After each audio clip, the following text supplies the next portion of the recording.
me. I am a little bit of loneliness, a little bit of disregard, handful of complaints, but I can't help the fact that everyone can see these scars. I am what I want you to want, what I want you to feel, and it's like no matter what I do, I can't convince you to just believe this is real. So let go, watching you turn your back if you always do, face away and pretend that I'm not. I'll be here 'cause you're all that I got.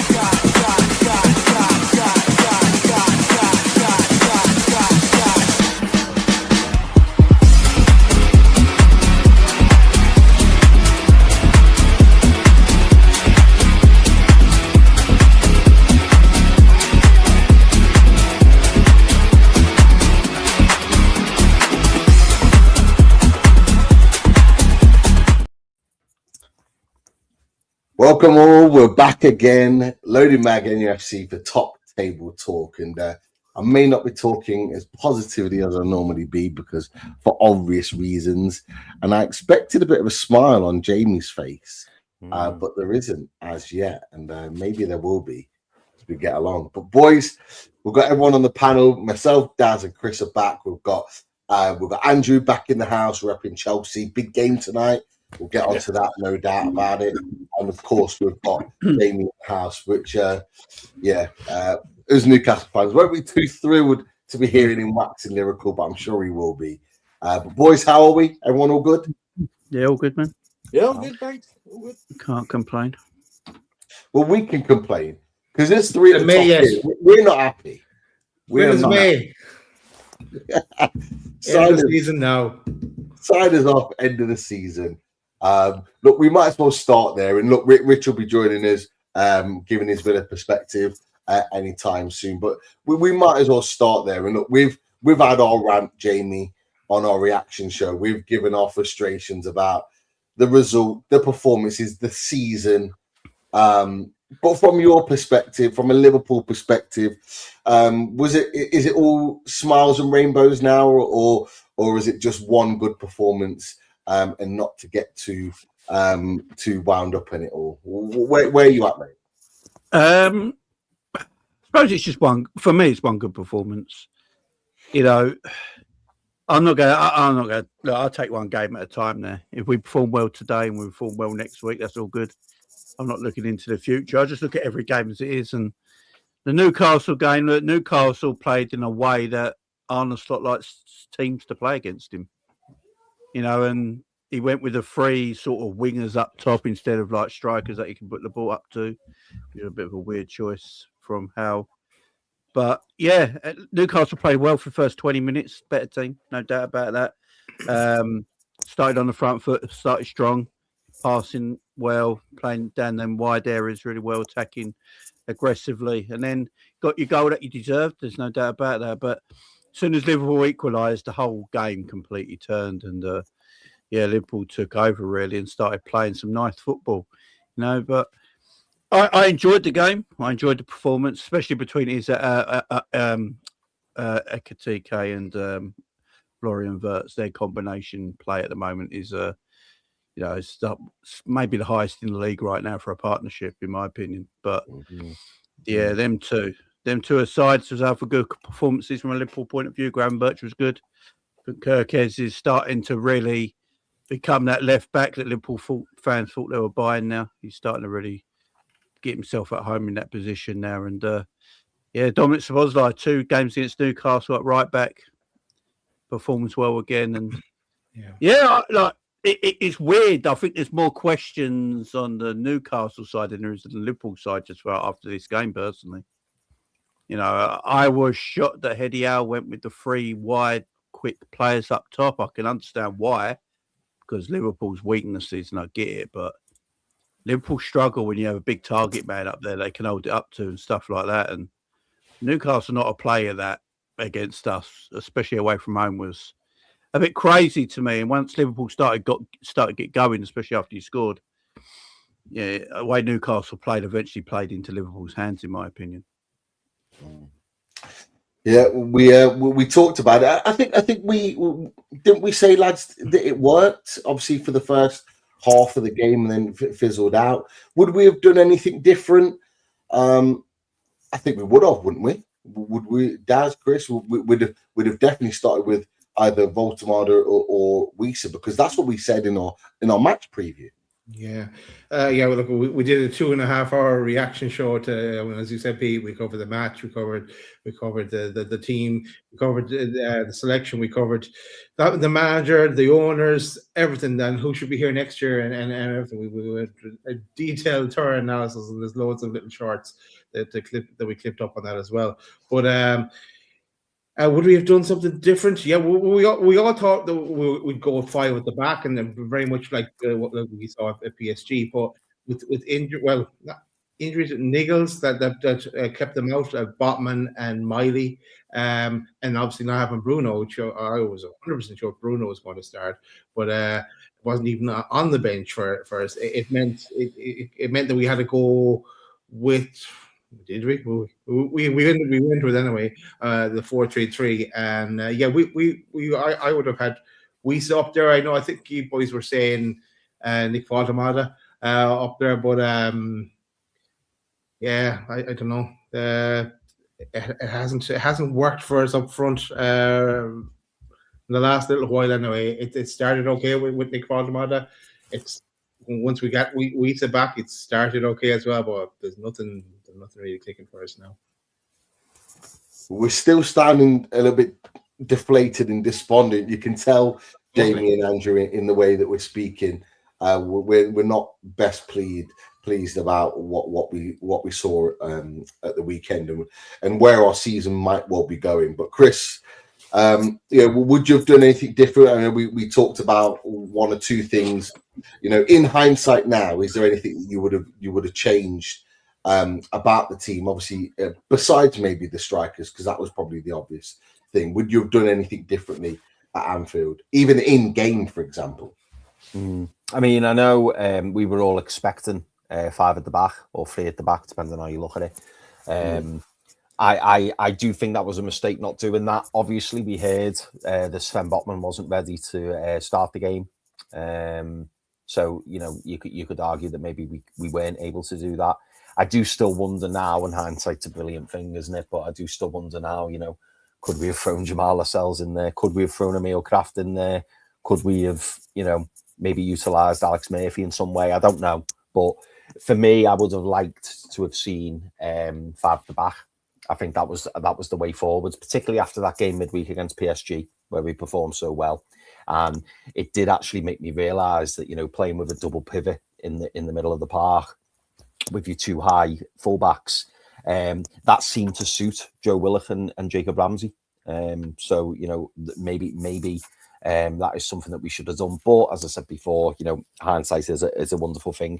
Personally, I would have liked to have seen Voltemada play.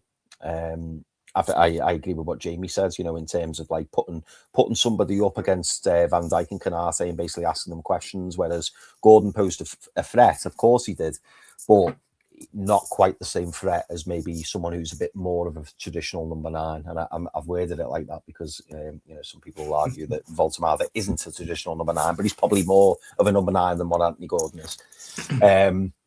So yeah, I think that was the biggest thing for me, and obviously, as you boys will know, the Liverpool and Everton results do hurt more. 31 years is it since we've won at Anfield? I think I read somewhere. And it doesn't get any easier. So yeah, it's disappointing. I went into the game with real high hopes. Jamie again made a great point when he was talking about taking 1 game at a time, and that's very much how we are, to be honest, Jamie. Because we do see a good game, we do see a good result, a good performance, but now we've learned to kind of temper our expectations, because trying to get that over 2, 3, 4, 5, 6 games seems an impossibility at the moment. So given that we'd had that really good result and performance against PSG, where you could argue we probably could and should have won the game, you're still going into the match thinking, well, are we going to do similar? Are we going to perform how we did then? And the start of the game, I thought we looked really good. But yeah, as you say, as soon as we scored, because we conceded so quickly after that, our heads just went, absolutely went. And then, well, we know what happened. We know what happened next. Yeah, I get why he did it. Look, I get why he set up that way. He probably looked at the first game, beginning of the season as well, because Newcastle didn't play a striker in that game either, because obviously the exact situation. So the way he played that game, Newcastle played exceptionally well. Probably was on his mind as well, wasn't it? So he probably thought I'd set up that same way. I just felt like, from Newcastle point of view, Liverpool started to, attack like the threat wasn't too much to worry about as the game went on from a Newcastle point of view. Where if you got a Whistler up top who's going to run inside the channels, well, you got a Watermade out front who you can literally knock it up to and he can hold it, and that brings people into play. There's more of a threat, especially in that transition from a Liverpool point of view. But me watching the game and doing the game, and as the game was going on, like an hour in, I was like, it's starting to get a little bit more comfortable now, and we're starting to get hold of the ball, and Wirtz and Ekitike just kept linking up beautifully. I mean, them two are just special at the moment. And I thought Gravenberch started to really bully the midfield after about an hour or so into the game as well. It was one of the poorest games I've seen from Tonali in a while in a Newcastle shirt. And let alone, I don't watch Newcastle obviously as much as you guys do, but that's the worst I've seen him play for a long time. And Liverpool just started to dominate, and it was. I expected Newcastle to come to Liverpool, and I don't know. I watched them against PSG away, and I thought, if that Newcastle turns out, it's going to be a difficult game, But he sort of went. I'm going to go. Let's 4-4. I'm going to go 3 up. I'm going to play all the speedsters up top and really try and get into their wide areas, because Salah don't go back defensively. And try and really exploit them wide areas of the pitch. And for the first 20 minutes of half hour, you could argue he did that, but as soon as Liverpool equalised, Newcastle heads seemed to drop a little bit, and Liverpool's heads rose up. I think it's an interesting point what you're talking about in terms of the setup. I think from what Eddie Howe said after the game, I think the fact that Botman wasn't available, I think ripped up the script. I think from what he said after the game, it was very clear to me that he wanted to play the same system against PSG, and I think that's why we saw the 4-3-3 and he changed tact and put Gordon up front, etc. I actually think if Botman was fit, I think he'd have gone 3 at the back. I think he maybe would have gone with Trippier instead of Miley, because he would have had to. Miley was injured. And I think he would have gone, obviously, Hall. The midfield would have been like sort of a double pivot with Ramsey and Tonali again. But I think he probably would have seen maybe a Wisa, Barnes and Gordon front three. And I think it would have been one of our strongest front threes. And I think he would have gone for it. I think he's changed tack slightly. But you can see the problems in the team. Like when you're doing that. The huge issue for me is that Newcastle United can't do it for 90 minutes. They can't play that way for 90 minutes. It's a huge problem for us, because for that, I would say it was. I remember thinking, I don't know what minute Ekitike scored. Was it in the 40th minute or something? He scored. 40. But I remember thinking. I remember looking up at the screen at 38 minutes and going, "We can get to half time here. We're in a great spot here. We're doing well." Thinking, well, we're on top. We look like the better team, the team more likely to score. And then goal comes 40 minutes. The second one comes 2 minutes later. And I said to these boys, I was just like, you know what? I can't see us getting back into it, because we never come out firing in the same way in the second half, especially against good teams. And Liverpool, for whatever season they're having, they're a good side. And they've got quality players, particularly the 2 players that you mentioned with Wirtz and Ekitike. And they were the big difference. I've got to be honest, I thought Salah wasn't great. Gravenberch was okay.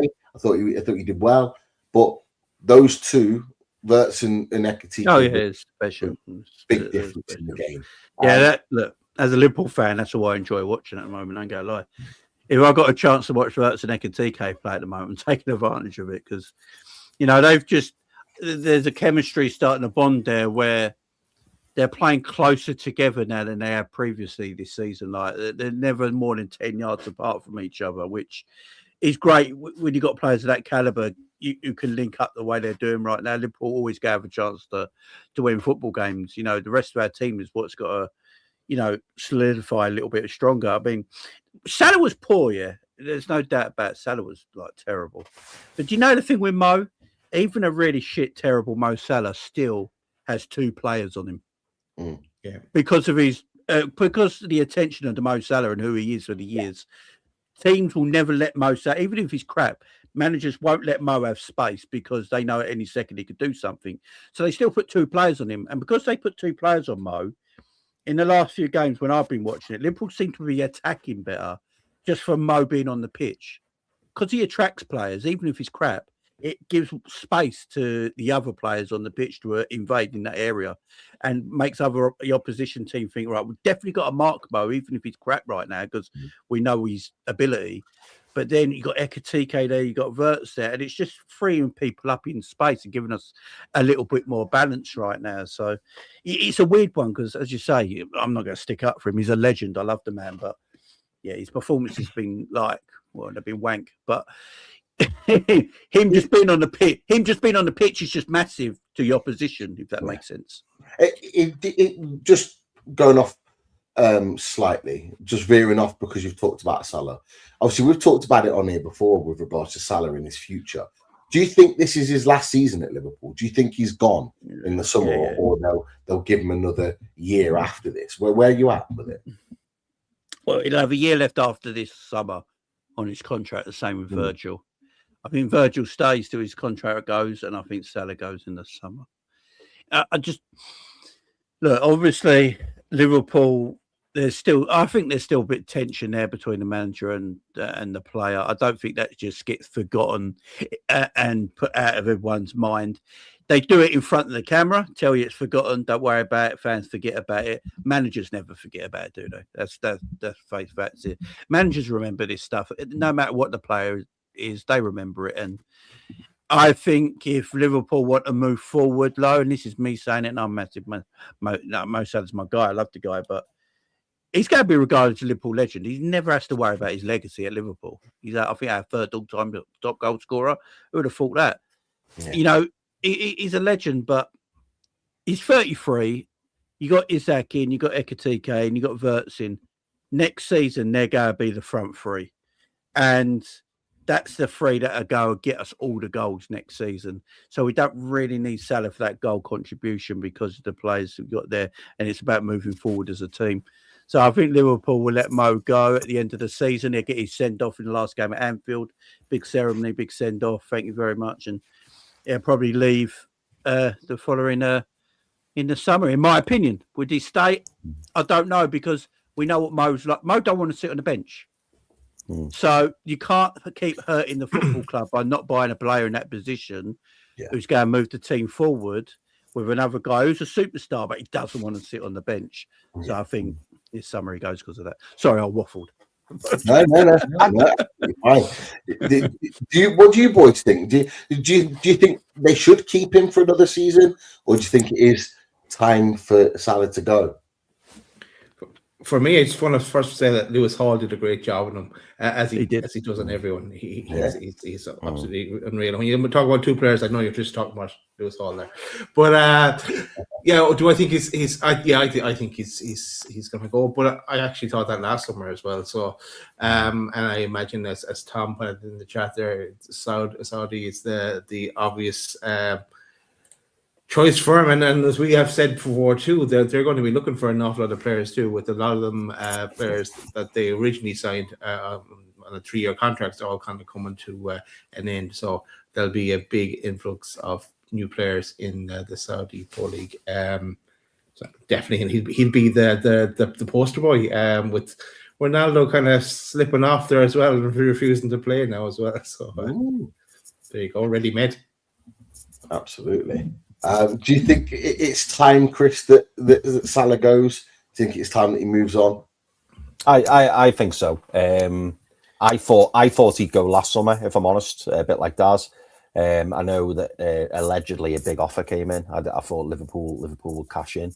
I understand why they didn't, because that was off the back of absolutely fantastic numbers we haven't really seen before. Fantastic season.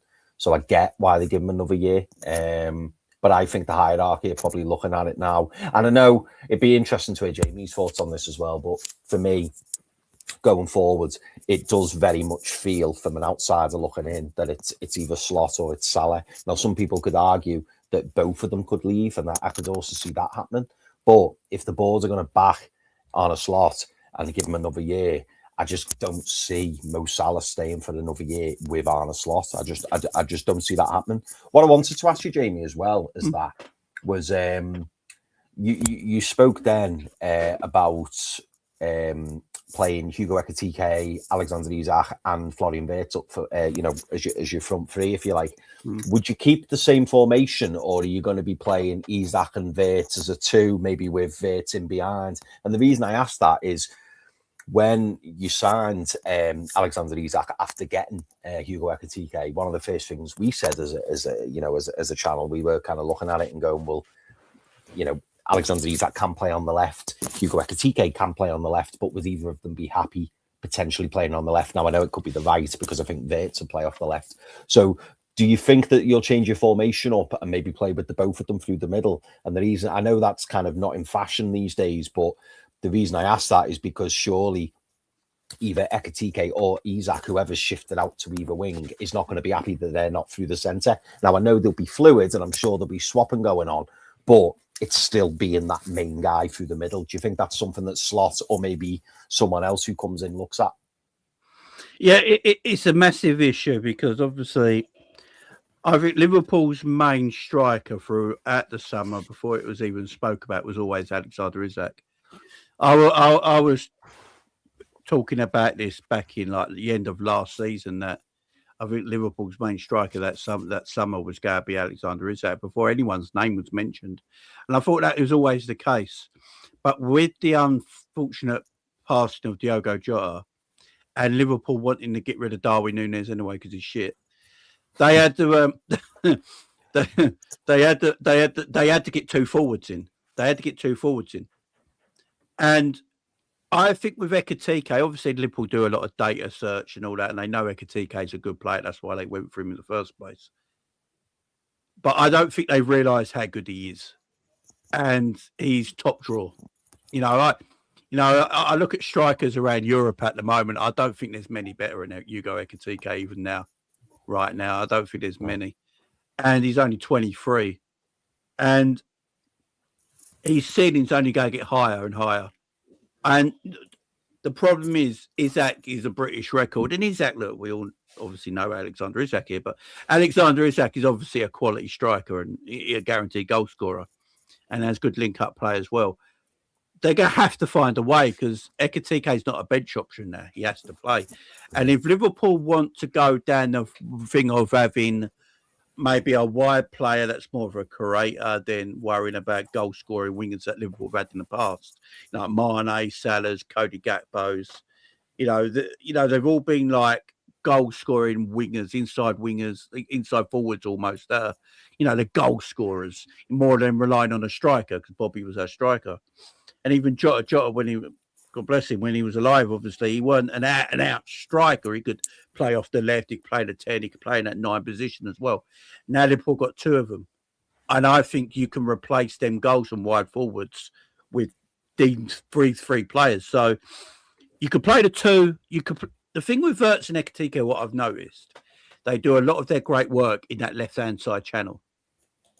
They both like drifting off into that inside left-hand side channel, which would leave then a space for Isak to maybe play in that central area with them by playing that 2 and the 1 behind, or the 3, and sort of like have one of them in sort of like a false position, if that makes sense. The other way, like Pep did it with Messi and all that years ago, when they put a player in like a false position, then they invented the false 9. So you got like a false position maybe for one of them, because unless he goes with 3 at the back, or he plays a new formation of like a 4 and a 3, then the 1, and then the 2, up top, and we go down that route, and we use our fullbacks more of the width, which would make sense in the Frimpong and Kirkhead sense, because that's their best attributes, is attacking fullbacks who can become wingers. So that would make perfect sense to me. It's a good problem to have as a manager. You got 3 players there that you've got to think about. You also got Cody Gakpo where you can change formation. I mean, if we sold Cody Gakpo tomorrow, I wouldn't be worried. So you can move things around. It's going to be a situation that Liverpool didn't think they were going to be in because they believed Isak was the man. He was going to play. Ekitike was going to be his bench option, rotation when needed, stuff like that. Maybe come in and play a few games on the left. But he's come in and gone, you see that shirt? That's mine. And now you can't drop him, can you? So it's difficult. It's difficult. But I'd go, fuck it, play all of them. That's what I would do. You know what? I think if we were in a similar situation, we had those 3 players, I think we'd probably say the same. We'd say, you know what? Find a way. When you've got players that are that good, you'd want to get them. Don't get them on the pitch. Yeah, we nearly had 2 of them. We did, and then we had none. We don't want to revisit. I would like to say I'm sorry, but I can't. Yeah. I don't. You know what? As much as it pains us, I don't think we'd be as forgiving or as sympathetic if it was us in that situation. I think it was always going to be one was going to win, the other was going to lose, and we're definitely on the losing side of that one. Before I bring Andrew in with regards to Chelsea, because there was a big game tonight that I do want to get into. Just last thing from you, Jamie, with regards to Liverpool. Obviously now, after that win at the weekend, you've then got a monstrous game at Anfield again, this time against Man City. You could effectively end the title race there as a contest. Do you think that you're going to end the title race this weekend when you play them? I tweeted this out yesterday because I had to get it off my chest. I don't know about everyone here, but I've just come to terms that Arsenal go win the league. I've come to terms with it. I've made peace of it. I've gone to church. I've done everything. I've just come to peace with it now. I don't want it to happen, obviously, but none of us do. If you think they're bad now online, wait till the end of May, man. Liverpool just got to win games of football, and that's all I care about now. That's all I care about. I watch City. I think City have got very similar problems to Liverpool, midfield and defensively. I really do. I think City, and I don't think a lot of City's transfers in the last 12 months have worked either. I don't think the players are out there.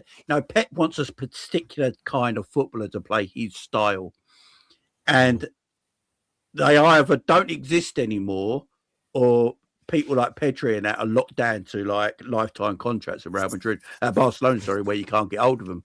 So he's trying to change his style, which don't suit him, and you can tell it. I mean, he's playing the highest of high lines. He's like his Spurs, playing the highest of high lines against pacey opposition because he's confused as well, defensively and through the midfield. And I think we're going to beat City at Anfield, and that'll give Arsenal the title, and then it's going to make me feel sick. But we've got to keep winning games. Look, Liverpool season could still end up being quite good. You've got the Champions League and FA Cup to go for. And if Liverpool really seriously want to try and win the Champions League, which I actually think we will, because I put £4,000 on it, so we better do. I put £4,000 on it at 10-1.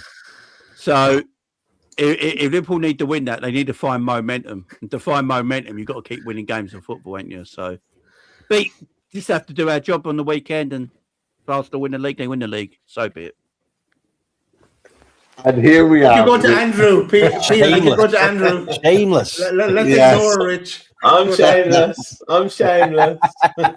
Oh my God, that was all 2 weeks ago, man. Oh yeah, well you chickened out of it last week. I was waiting for the message. Sunday, Monday. I thought, is it coming on Tuesday morning? But no.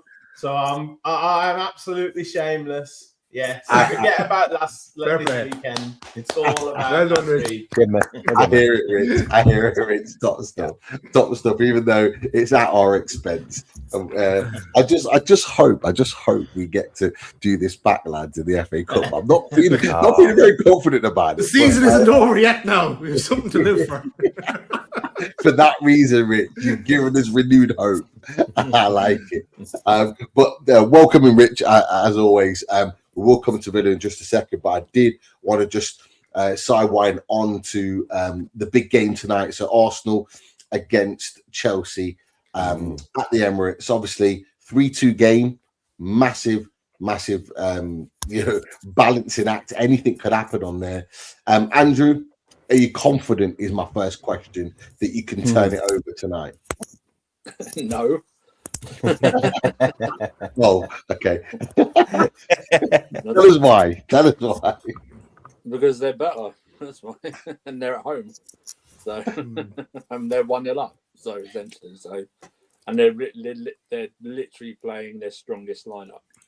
I'm just apart from maybe Saka out and that's it. But they're playing their strongest lineup possible. The back four's the same. Maybe the goalkeeper's Kepa. The back four's the same. Rice and Zubimendi are in there.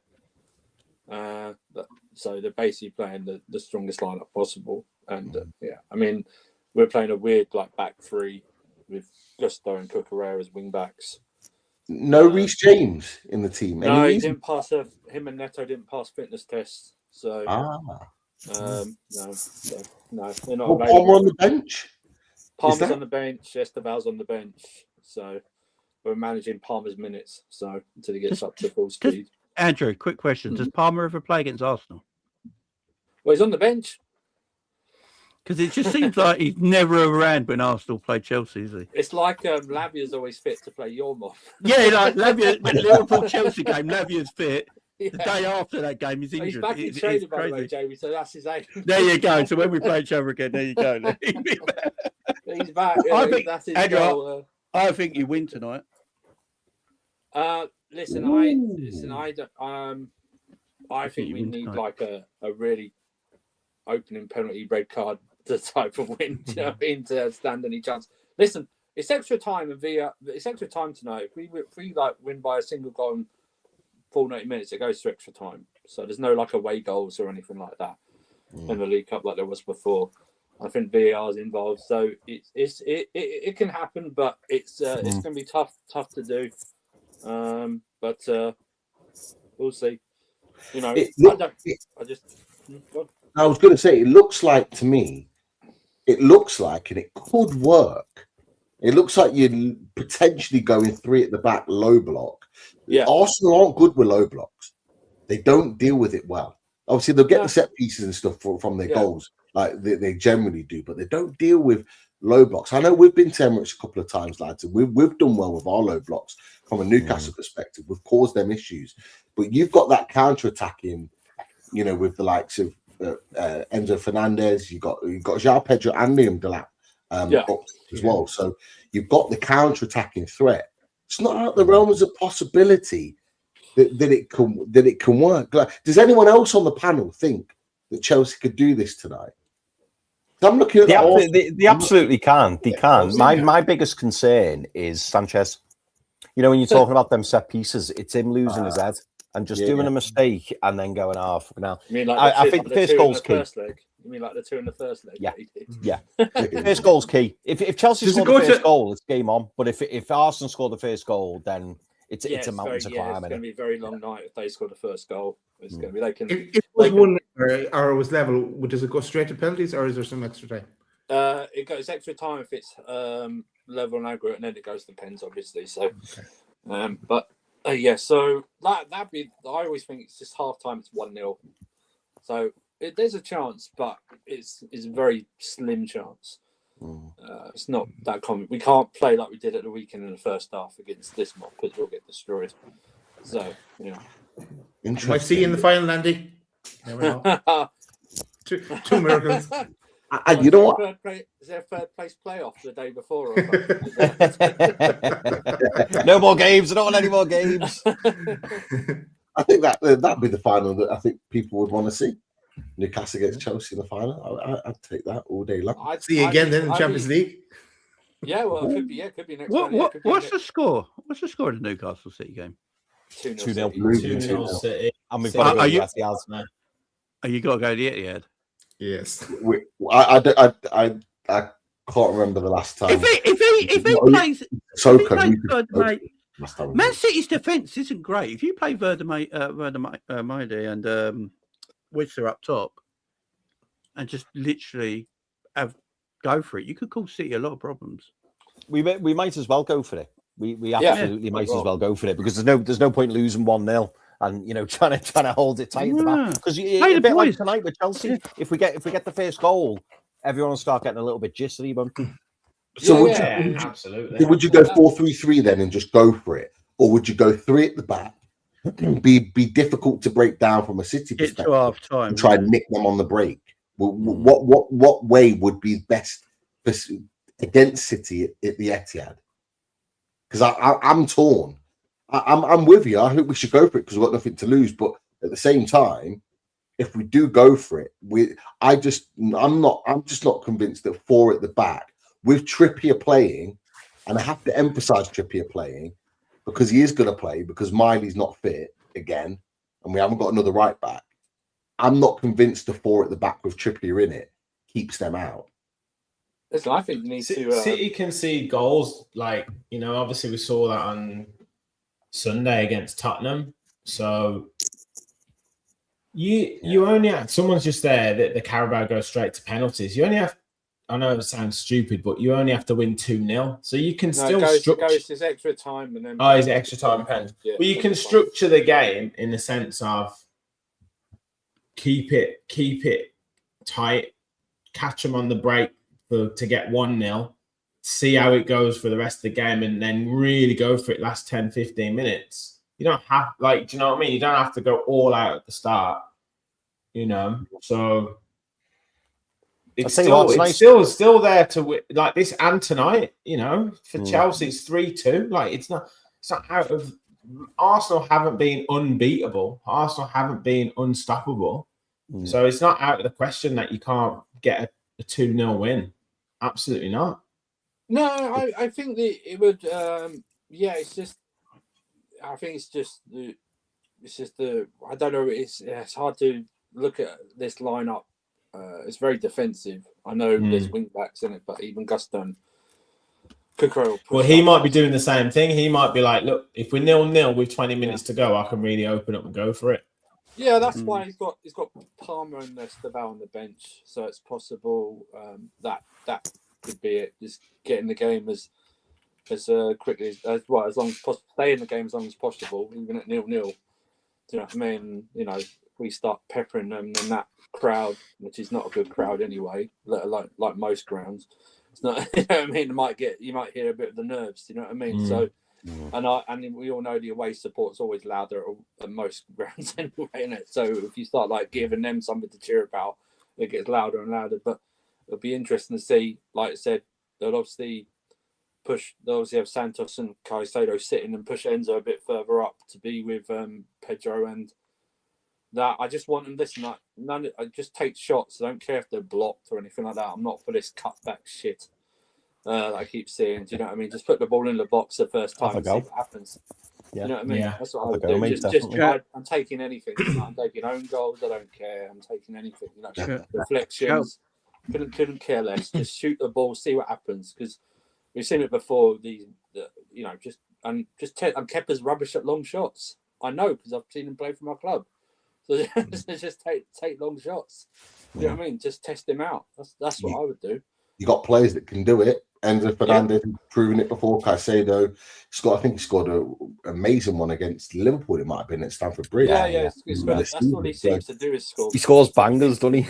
Yeah, that's what he does. Score bangers. Yeah, even at the weekend, he nearly had another one at the weekend with the Areola tipped it over. So, João Pedro's in good form as well. So he's in amazing form. It's like a different player. It's like a totally different player. It's like a new signing. No, I like João Pedro. He's a good player, man.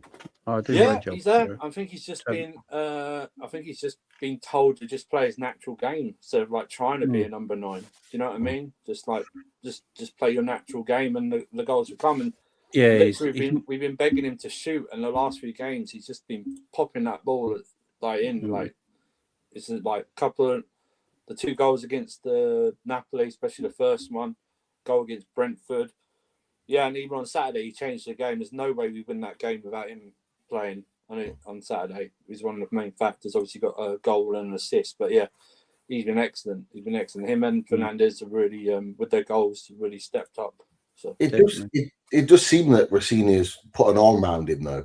Like he seems to really big him up in press conferences, and I know they had a little moment after one of their last games where they were kind of like Rossini was kind of like behind him in his interview, and they kind of just had a bit of an embrace. Like it does seem like and all managers do that sometimes. They'll come in and they'll like a player that's on the fringes, they'll kind of put their arm around him like, "You're my guy." Like, and I think that possibly is a reason for his upturning form, or have you seen something different? No, I agree. I think, listen, I'm not one of the ones who wanted Maresca out or anything like that, but sometimes someone's asking you to do a different job and it's just not natural to you, you know, it might play on your mind, you know, in terms of, you know, I can't do this. This guy's asking me to literally be like a number 9 and battle 2 centre backs every game or something like, and try and head on the ball. It's not his game. Do you know what I mean? And probably Rossini's just told him, listen, I know what you can do. I know you're not a traditional number 9, but I know what you can do, and just basically let him off the leash essentially, because last few games, last month or so, he's been outstanding in the way he's played. You know, he's been leading the line well. You know, he's literally got us out of last couple of games. You know, not all by himself, but like for instance, I don't think he played well against Napoli overall, but I don't care. He scored 2 goals, so I don't really care. Do you know what I mean? I'd rather, if he keeps doing that, he has no problem with me whatsoever. Like tonight, if he doesn't play well but bangs like 2 goals, I couldn't care less. You know what I mean? I'm not all this like all you see in the chats. Oh, he's just a G&A merchant. Well, that's the game. Do you know what I mean? It's like saying a goalie's a clean sheet merchant, isn't it? Do you know what I mean? It's like that's the name of the game. Do you know what I mean? It's really weird. It's really weird when someone goes, "Oh, he just gets stats." Yeah, that's part of the game. So why would you not buy him? People are obsessed. People are obsessed. We're not buying him because he can bake brownies at the weekend. Do you know what I mean? We're buying him because he's banging goals. Do you know what I mean? That's what it is. So I really hate this thing. It's like, even in my own family, it's like, even Fernandez, he's very Marmite. Like, like it was in some chats. Yeah, he scored the winner. Yeah, but he's still shit. It's like, well, okay, fine. So you didn't celebrate the goal then, I take it. You still think he's shit. You know what I mean? That's the thing. But we live in this world, though, don't we? We live in that world now where people like forwards now that don't score goals but look pleasing on the eye. Yeah. You know, that's the world we're looking at. If you can dribble around 4 people but lose it when you get to the byline, you're quality. But if you don't do anything all game but get a hat-trick, well, you're really that good. This is the world we live in now. If you run around and give effort, then you're forgiven for if you're shit in every other area of the game, right? Like Conor Gallagher or something, right? You're shit in every other area of the game. If you run around and seem to tackle, then you'll be forgiven. Especially in this country, it's amazing. I think we're in a world. I was going to say, I think we're in a world where I think players are just like over scrutinized. Like they're so quickly the fans now on social media turn around and go, "Oh, he's shit, and it's just so easily said. And a lot of fans, correct me if I'm wrong, or people have got a different opinion. Like a lot of fans are just like, "Yeah, he's shit," and actually he's not. He might have just had a bad game, or he might just be in a bad run of form, and all of a sudden he's like the worst player ever, and he's never going to get. How many times do you see, if you're online, the first day of the season, a new signing starts for your club or another club, doesn't do anything in the first 45 minutes, a half thing, hey, he's rubbish. He won't. Verts. I've had it. I was just thinking of it. It was 007. I was just thinking the exact same thing. Like you why did we spend all the money on him? And it's like it's been 45 minutes in the opening game of the season. I think the problem is that we've got. I commented on this with another Villa podcast, and he was talking about kind of how it's you lose a game and it's like crisis time, and like you said, Pete, this player's shit, that player's shit. Villa have messed it up, or whatever. You could insert Liverpool in that. You could insert Newcastle in that. The thing is that 20 years ago, 25 years ago, those comments were still said all the time. Yeah, it was just that it was said in the pub. It was said in a chat face to face, and you just told someone they were talking crap, and then you just went about your business. Whereas now it's written down on X or wherever it is, and it's because it's there and it's written, it's treated with more importance. But really, it's just someone venting rubbish that they would have said in the pub 20 odd years ago. I just think people pay way too much attention to it. There's so many times where we've lost a game and I'm like, I've lost my head about Villa and everyone's crap. But then you think about it the next day and you're like, nah, it's fine. It's not so bad. But because you've written it down on Twitter or whatever, then it makes it look worse. But I would just pay it the same level of attention. It's just someone venting and just talking rubbish, like people would have done in the pub. Well, it's the same like Saturday at 2-2 in the 91st minute. I was going, yeah, okay, we came back from 2-2, but I'm still pissed about the performance. And then like 2 minutes later, I'm going, yeah. And then I'm like, the performance changes because we won. You know what I mean? Yeah. And we do it the other way. We'll say that a player's brilliant or world class because they've had one good season. Or we'll do it the same. We do it the same way. Like, and the media doesn't help with it, does it? Because you get these players who have half a good season. I'm not picking on Chelsea here in any way, but you've got players like Liam Delap who've had half a decent season, and then they're talked about of being England's new answer to up front, and all this. And it's like he played for Ipswich and got 14 goals. It's like, come on, like he's not. But there's one. It's the PR card, ain't it? Yeah. So it happens on both extremes. It's like we're so quick to write off players, or Villa fans do it all the time with Ollie Watkins. But there is. We're all guilty of it. Anyway. We're all guilty. And then Matty Cash had it last season with Villa. It was terrible. He's the worst right back in the league, and we've got to upgrade. And then this season, he's been phenomenal. But there is, but Rich, there'll be some fans, and this is what annoys me. There'll be some fans. Change some people's minds. Okay, and it's not even about changing people's minds. It's a case of they won't sometimes admit that they're wrong. Like, and just go, you know what, my bad. I was maybe too hasty. You know what, fair play to he's done. There is one. They just don't. They hate to do it. And I'm not pride in it.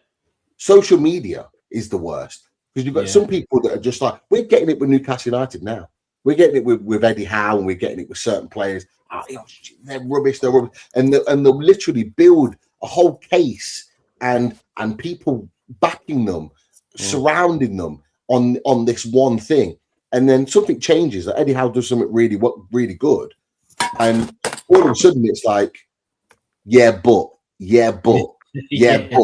and there's always a but next to it. Oh yeah, he did well, but he did okay here, but, or this player had a good game, but, and there's always something next to it. Sometimes you just go, you know what, fair play to him. He had a cracking game. He was superb, brilliant. They can't just be left like that.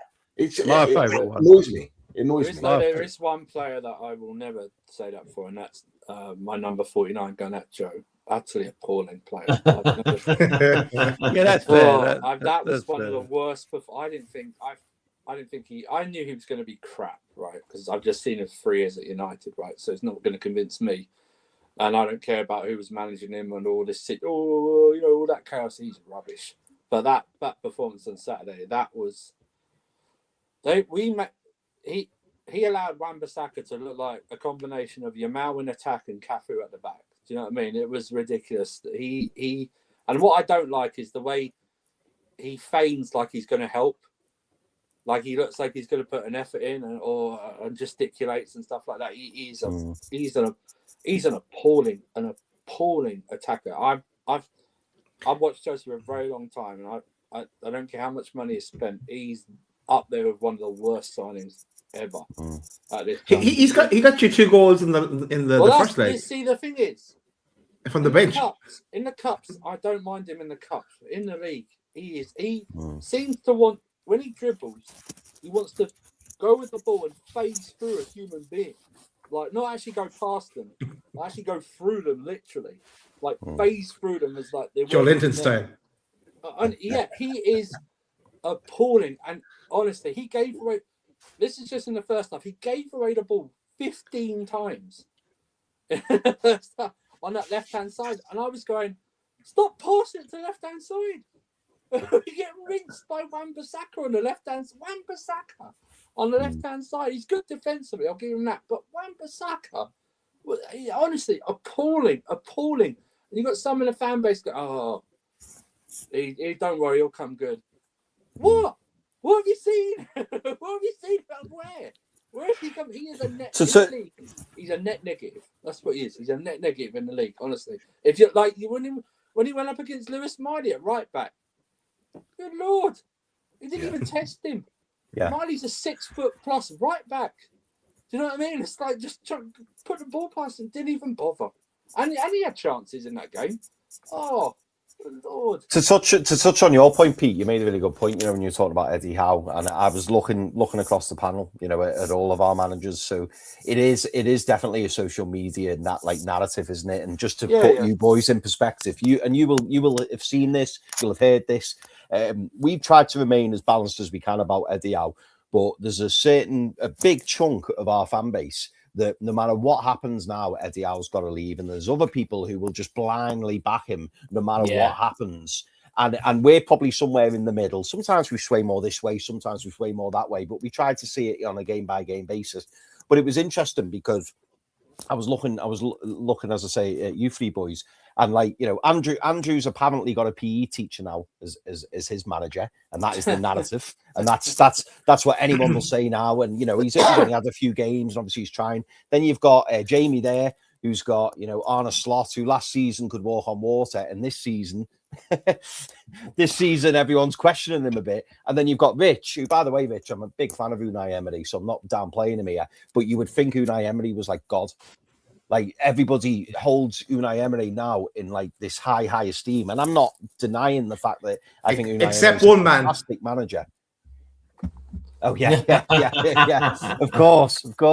But it's interesting, isn't it? And it just builds into that narrative because it just goes to show for the three managers, if you'd rewound 12 months ago, it might have been very, very different. And for now, this is how everyone's seeing it. But then in 6 months' time, it could even be 6 weeks' time, all of a sudden the narrative will change and people will go, oh, he's rubbish. Oh, he's no good. Yeah. Oh, he's crap. Oh, he's really good. It just keeps changing, doesn't it? Yeah, I mean, all winning games as a manager just buys you a bit more time. End of the day, any manager loses 6 or 7 games in a row, they're under pressure.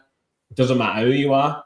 Yeah. All winning does is just buys you a bit more time. So I think generally keeping a bit more balanced on it is kind of makes sense, because you can say that Eddie Howe might have taken Newcastle as far as he can, or there's fair criticisms to be had about decisions that he makes in games or doesn't make in games, more to the point.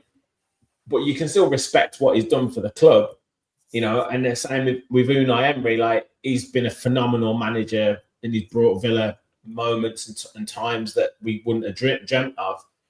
But there's still criticisms for him. Like, he's not been brilliant at making signings, and he's not brilliant at. We've not yet solved the problem of Villa in big moments in games. Semi-finals of competitions and all that sort of stuff. So there's still a bit of jury out on Unai Emery, if we're being honest. So, and Arne Slot, obviously, he likes to make the odd sort of. I think he's probably a bit too open in interviews, like when he's interviewed with the press, by saying things like the weather wasn't great, or this team these teams, we don't play well against these type of teams and stuff like that. It was windy. It was very windy. Yeah, which again is probably. But at the end of the day, they're human beings, aren't they? Like, they're not going to be perfect. And what would you rather have? Like, would you rather have a manager or a coach or whatever who's kind of honest in interviews and has a few flaws, or would you rather them just give you like straight answers and constantly not give anything away? I think football fans, I can't speak for you guys, but I'm a fickle football fan. I just think we're all fickle, because we all want our teams all be number one, the best around. And, when it's not going right, we've got to blame someone, ain't we? And you blame the guy who's the face of your football club. Usually that's your manager. Unless you've got a manager you absolutely adore, then you go to the owners. And that's with Jurgen. Everyone adores Jurgen, so everyone looks at the owners like, why are you not supporting Jurgen enough? And now Arne's not got that love, and you go against Arne. Look, there's days I like Arne, and there's days I want to give him a backhand. Do you know what I mean? It's just That football, though. But it irritates me. Would I like a new manager? Do I think Arne can do it? I don't. I'm at the point where I'm so confused now that a few weeks ago I'm like, just get stopped gone, man. I've had enough. I said it on this channel. I've had enough. Get him gone. Get him out of here. I can't be doing this no more. You know, as a defending champion, you know, I see Liverpool in the light of being like England's version of Real Madrid. That's how I look at Liverpool Football Club, yeah. And when you lose 9 out of 12 games as defending champion, I'm like, get rid. You know, it's not good enough for me. It's like the standards are dropping there, and we're letting the standards drop to be okay. And then I hear a lot of Liverpool fans, because we do this, you obviously listen to a lot of stuff in your own football clubs online and stuff like that. And, you know, people talk about like, you know, give him time. You know, it's not his fault. You know, there's small margins. It's the owners. It's this. And I'm just like, and like, well, we don't deserve to win it every year. I'm like, fuck off. We do. You know, like, why do we let our standards drop just to please the person that we like that's in charge of your football club? So the people really love Arne. Like, we don't, you know. If we win it every now and then, I'm happy with that. If we win a league if we don't win the league again for another 3 years, but then we win it and it's going to be a beautiful day and the parade's amazing, there's 1 million people in the street, I'll always cherish that day. And then you go to next season, you start losing games. I'm like, I want to cherish that every year, though. I want to be at that standard every single year. You always want more. I get fickle with it, but that's just me as a fan. But then I get called a wall and all this bollocks and, you know, all these new words that come out. Like, calling me a wall, man. I've been supporting Liverpool probably longer than you've been alive. You know what I mean? It's crazy. In our fan base, it's happy clapper at the moment. That's the key word. It's like if you remotely support Eddie Howe in any way, you're considered a happy clapper. If you're not, you're an Eddie Howe out. But you're going to go. Brilliant for joining us, Andrew. What do you think the score's going to be? Prediction? I'm going to say 2-2 at the end. I think they're going to break our arms at the end and nick a goal. That's what I think. Oh dear. 90 seconds. 90. Yeah, it's going to be 2-2. Yeah, right. No, you're going to be 2-1 up, right? Yeah. 92nd minute. Yeah. Corner. Yeah, you can write it. You can just write it, can't you? You can write it. You can write it. Sanchez. That's the loudest they get in that stadium for a corner, anyway. So no matter. Take care, mate. See you, Andrew. Brilliant. Just out of interest, before we come on to Villa, what do we think the score's going to be tonight? It just kicked off. I don't like Arsenal. Yeah, I'll make this abundantly clear. Right, I can't stand them. Right, I don't particularly like Chelsea that much either. But I'd have Chelsea beat. I hope Chelsea beat Arsenal today, like 2-0 or something. I just can't see it. They have to keep a clean sheet, ain't they? And I don't think they do. It might even end up a draw, like Andrew said. Yeah, I think a draw. I think Arsenal just about get it done. Yeah. He's done well, Racine. Yeah, he's done very well since he's gone in. And I mean, they haven't played I haven't watched too much of them, but I watched a fair bit of the match on Saturday against West Ham, and they were awful in that first half. But they've shown some character, so they haven't played brilliantly since he's come in, but they've got a bit of character about them. So this is the thing about the Premier League, is that you don't need to be massively consistent. Like he's doing better and he's doing consistently well, but that's enough, because that's keeping them where they want to be, which is fighting for top four, and that will just be enough, I think, really. But anything from you, Daz? What you doing for? First of all, I love what William Smith has said there. The one and only William Smith. We had two at one stage, and then there was the original. But I think I think Chelsea could do it. As in, like, I think it could go to pens. I think it could go all the way to pens, and just be interesting.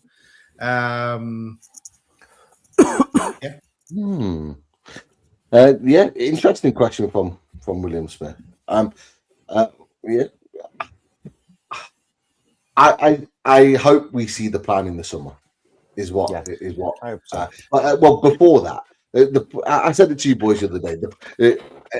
In terms of PIF and the club, first thing, we need to have an announcement as soon as possible on this training ground. We've had too much noise about this £200 million world-class training facility. We've still not had it confirmed by the club yet that it's even happening. That needs to happen first and foremost. For me, I'll be honest with you, lads, I need to see a Tino Livramento contract extension or something of that ilk of one of our high-profile players to say, you know what, we're willing to keep these boys at the club.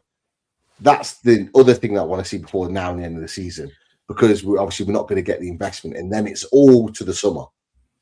You're telling us you're holding money back for the summer, we'll go spend it, because this PSR nonsense, it is absolutely that. It's nonsense, because we've got money to spend, and we could have spent this window. We've chosen not to. So I'm expecting this to really, really go to town and really revamp this squad, because you've got Lascelles that's just left today to go to Leicester on a free transfer. That's nearly 80 grand's worth a week banked for in the kitty, ready for the summer. Kieran Trippier is going to go, and rightly so, because he's finished. Let's be honest.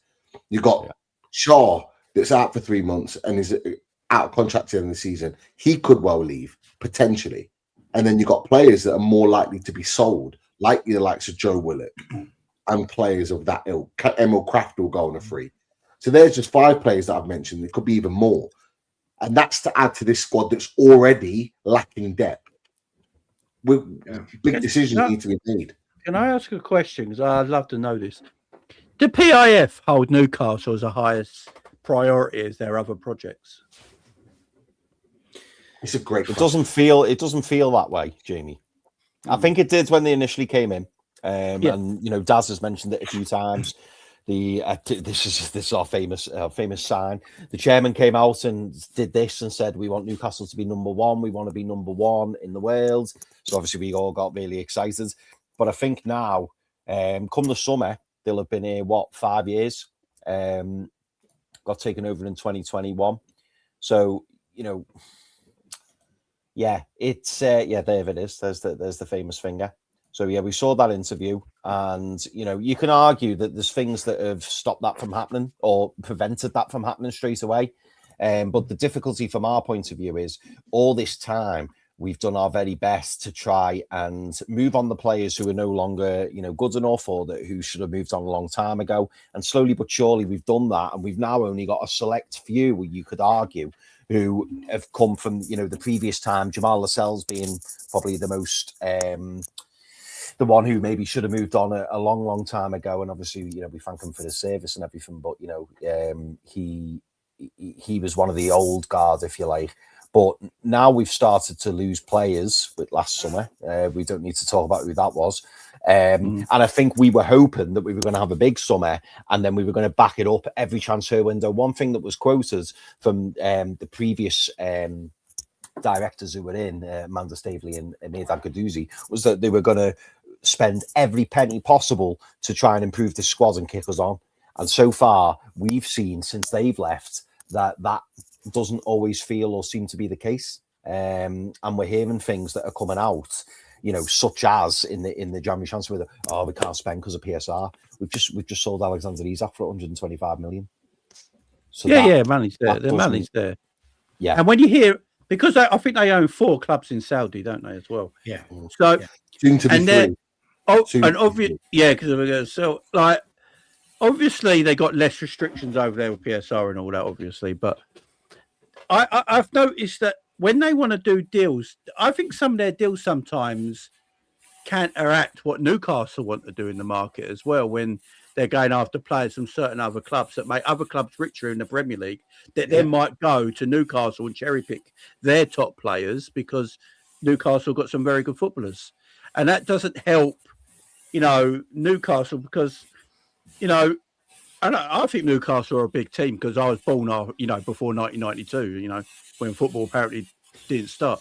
So Newcastle are a gigantic side, but some people will look at like a Liverpool and Man United or stuff like that and look at a Tonali or something and go, I've sold so-and-so player to a Saudi club that's owned by PIF. They gave me shitloads of money. I can go now try and buy that player from Newcastle that I really like because I've been given the money from the owner of Newcastle to do that job. So is that a bit of an issue, you guys, sometimes? Because I'm just looking in on this, We've talked about this plenty of times, and so have the people in the chat. It's just so frustrating, and then we're restricted in what we can do ourselves. And yeah, like when the owners see come in first, yeah, you're thinking that this is it. They're going to kick off from here. Maybe they'll go down a multi-club model as well, with us at the centre, a bit like Man City, and kind of replicate that kind of a model. But it hasn't been that way, and they've gone the other direction, and they've with the 4 clubs in Saudi. But yeah, I don't know. Like even going down another direction as well. I'm kind of worried now on this tentative talk of Sandro Tonali there yesterday and transfer deadline day. Is this the start of it? Is it a bit like the Isaac situation? Is this going to rumble on into the summer and more clubs come in from the players? There'll be players that are definitely hedging their bet stats with regards to what happens with Newcastle with European football. I think if you can get Europa League, obviously if you can get Champions League, fantastic. If you can get Europa League like Villa managed to do last season, you can probably keep hold of the majority of them for another season. But I think if you drop out of that and in Conference League and stuff like that, I think it's going to be difficult to keep hold of them. And you probably have to sell at least one of them anyway with regards to the SCR rulings and stuff. It's a weird one because you might actually be better off not being in Europe next season. Yeah, because with the 70% weight, look what's happened with Villa this season. It's like you've got to really balance the books, and we had to do a deal with UEFA in terms of like players that we could bring in the squad that we could pick for the Europa League and stuff like that with numbers to kind of show. So it's almost you're almost, if you're not getting the Champions League or Europa League at a push, you're better off not being in Europe. It's a big percentage difference. You're going from what you have to qualify at 75% if you sort of 70% of your wage bill. I thought it was 75. I think we're currently at 75, so we have to go down to 70. But if you're not in Europe, you can use up to turnover might have gone up though. To be fair to you guys, because you've been in the Champions League this season, so their revenue made more money. Higher. So you should be all right. But it's just in terms of adding more players to that, because obviously you want to add more players to that. That's going to make your wage bill higher, but you need to do that to get into the Champions League for next season. So that's where it becomes really difficult.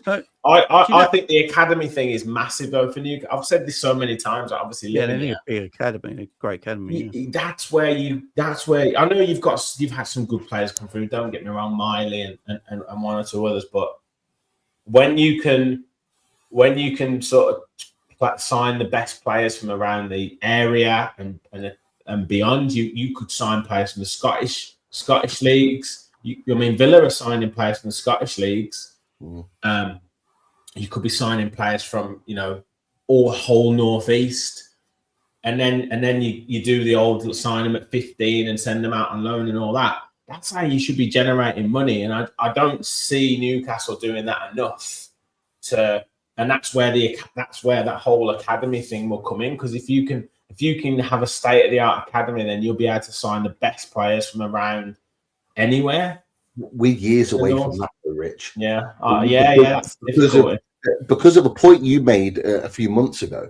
The issue is our academy was useless. Let's be honest. Under Mike Ashley, it was useless. It was one of the worst. The facilities, the quality of staff in there was so bad. It's going to take years to get us to that point. The point that you made, Rich, that actually young lads in Newcastle were preferring Sunderland's academy. And some of them were even going to Borough. But Borough's got a very good academy. That's what we're now currently fighting against, because we're now trying to claw our way back up for these new young lads to come and play for us at this young age. And stop going to the likes of Sunderland and elsewhere. So that's going to take time in itself. Then you've got to build those lads up. Then they've got to be at the stage where they are ready to either play or to be moved on. That's going to take time. That's like a 10-year project in itself, because you've got to get the generation through to have that. We're probably getting more young players come to us now because of where we are, Champions League, Yeah, absolutely. We're attracting more of those young players to go, oh, look at Newcastle now, I want to go and play for them. But we've got to sustain that for them to go, I always want to go to Newcastle, and the next rung of players want to come to Newcastle. It's going to take a long time to do it. But just to answer the question, there are big question marks around the ownership doing the right thing and making sure that things are happening for the benefit. One of the things that we were annoyed about, and we talked about it before, so the rules they were trying to change the rules so that we couldn't get players from Saudi, and they had that window opening. We'll talk about the likes of Ruben Neves and one or two others that were on the verge of leaving that we could have just pulled over from them because we've got the same ownership. We've not explored that deal once, and that's the big frustration, because if you're trying to maximize the success of Newcastle United, you're putting in every type of big player you could possibly can to get to the club to ensure it rises its level. And we've not touched that at all. You've got like N'Golo Conte, for example. You've got Ruben Neves, for example. You've got Benzema that someone just put in the chat that's moved from one PIF club to another. And it's like, okay, but could we have not explored that even for 6 months? Couldn't we have explored one of those deals to tie us over? We've got Bruno, Miley, and Joe Linton out for God knows how long. Like, couldn't we have explored that for 6 months and get and experience N'Golo Conte to come over, and who's desperate to get out of the club? He's desperate to get to Fenerbahce, for example. I'm pretty sure he'd be happy to come to Newcastle if we were willing to explore a deal like that for a short period of time. I just think if we really wanted to maximize our success levels, we could have looked at something like that. Are you surprised the owners haven't used more of the teams they got to loan players to Newcastle and stuff like that 100%. Instead of selling them on? And so obviously this is weird, but EA Sports got bought out by a PIF and Silver Lake, didn't they? So they're like a partnership. Silver Lake also own Chelsea. Do PIF invest into Silver Lake? Does anyone know? It's an interesting question. We don't quite know all the details. Because Chelsea seem to spend money like it's going out of fashion, don't they? Yeah. They structure their deals in a slightly different way now, don't they? Yeah, prison deals, isn't it? Hey, do you know the deal, Jamie, that we've done with Saudi Arabia? The only deal we've done, which at the time we were a little bit miffed about, was we sold Alan St. Maximin to Al Ali for 20 million. And at the time, we were all going, hang on, like, I think at the time Maxi was 26 years old. I think he'd been... we just got Champions League. He was 26 years old. And I think, when you looked at the stats and whatever, I know you don't like stats, but when you looked at the stats, he was one of the best dribblers in Europe. Yeah. And we're going 26 years old, as a key player for Newcastle United. 20 million is not a lot, is it? 20 million. Exactly. It really isn't. And I know that they probably didn't want to go too high in the sense that people would go, oh, you've just sold St. Maximin for 100 million, and people would go, hang on, there's something not right here. But for 20 million seemed vastly under the amount that he should be. We were thinking it was going to be 30, 35, 40 million, but to sell him for 20 million, it was Didn't they then sell into a Mexican club for 20 million? He's just left there. He's gone to Lens or something. He went to a couple of teams. I think he went to play with. He went to Fenerbahce on loan. Yeah, with Mourinho at Fenerbahce for a little bit, and he dotted around one or two clubs, and then went to Mexico. But I think his family were being racially abused or something over there. It was his kids, weren't it? It was his kids. But he's at the top of Liga with Lens. Yeah. I think Hatem Ben Arfa's there at the moment, and I think maybe Remy Cabella, might be there as well. And they are playing well enough to pretty much win the league. PSG aren't playing well, and he could be going there and actually winning Liga this season potentially, because they are playing some great stuff at Lens. And I kind of hope they don't win the league, because there's one player that I really want from them in the summer. Really want, but that's for another day. But yeah, it's crazy. It's crazy. 20 odd million for Alan St. Maximin. It was initially put out at 30 million, which would have been more acceptable. Yeah. And then all of a sudden, all these news outlets and reports were going, no, that they're forging the system, they're doing all this, they're cooking the books or whatever they were saying, and all of a sudden that money went down from 30 million to 27 million to then 25 million, and I think the eventual deal was 23 million all in.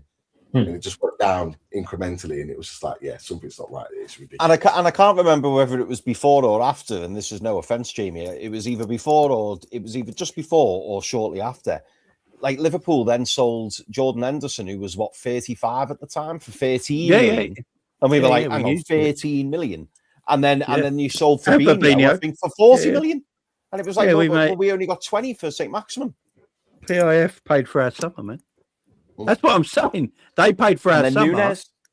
And then we compete against you guys in the same Premier League for obviously European spots. It just seems a bit. Me as a fact, if FSG had a club that they were backing as well at the same time, but they were making them financially richer by helping them opposition Premier League teams compete against us, it'd wind me up. So I want my owners just to own me and nothing else, basically. You can have other franchises at your own, like if you want to own American sports or whatever, stuff like that. But in the world of football, they got to just own you, in my opinion. They want to try and get out, eventually sell on these clubs. Like I think it's a 75% share they have in the four of them, but they're like as Pete said, they'll be down to 3 soon. But they got the World Cup there in 10 years or whatever it's time, ain't they? 12 years time. So they're going to be wanting their clubs to be, a very high level for that World Cup when it comes over here, to show everything off to the world, ain't it? So they have a lot to do. Yeah, and they've got an asset they need to be showing off to the world, and that's us. They need to sort themselves out. But I'm going to end that conversation there because I want to move on to Aston Villa. He had the shades out. He was shameless. And look, you deserved your win. You played very well a couple of weeks ago. But then it went back. We were the anomaly. Why are we always Dr. Newcastle? We're here to serve you. Because you then go and lose again at home to Brentford. 10-man Brentford, I might add. Mixed feelings over the last couple of weeks, I imagine then, Rich. Yeah, it's a bit of a frustrating one because we lost to Everton, if you remember. Yeah. And similar fashion. I mean, obviously Everton have got a much better away record across the league this season. They've done very well. So you kind of do put that down to, one of those games sort of thing. And then we go on, we knew we had a tough game against Fenerbahce away in the Europa League. Played really well in that and win 1-0. Then we're thinking, there's no way we're going to beat Newcastle. Obviously, I was on your show talking about that, and that result was not what I expected. I predicted a Villa defeat. And that's probably our most complete performance of the season, if I'm honest, against you boys. I thought we were brilliant from start to finish. And then we go and we win in the Europa League again against Salzburg. Although not a great performance, but we'd already qualified, all that sort of stuff, and a couple of young lads score. So you're thinking, right, 3 wins in a row and ready for Brentford on Sunday. And we just didn't really turn up. It was a frustrating one. And fair play to Brentford. They defended really well. They came for that tactic. And in a funny way, Villa have never done very well against 10 men. And I'm not sure. I don't know if it's the way that Unai Emery sets up. Likes to pick holes in teams, play those straight passes, and then when a team goes to 10 men, they're automatically going to put every player behind the ball. But I'm not making any excuses. It was just poor. Like our finishing was poor. We didn't really move the ball quickly enough. And it's kind of like that win against Newcastle's kind of been cancelled out by the defeat against Brentford. And we now need to sort of get back on track. Bournemouth on the weekend away, which is going to be a tough game, and then Brighton at home next Wednesday. So I'm not sort of panicking in any way, because we're in a great position, and you do lose the odd game here or there. It was just, I guess it was just the way that we just didn't play well against 10 men, and that was the issue for me. Like, we just didn't move the ball quickly enough, and we got a bit desperate and a bit anxious with finishing. And to be like, Brentford had one shot and it went in. Yeah. The problem is it's two home 1-0 defeats in a row that kind of makes it look a bit dodgy. Yeah. I didn't get to see that game. I was. You weren't missing much, Daz. To be fair, I'm still impressed. There was a controversial. Yeah, there was a controversial moment in the game. I mean, the ball went out of play. I don't know if you've seen it, where Tammy Abraham did score.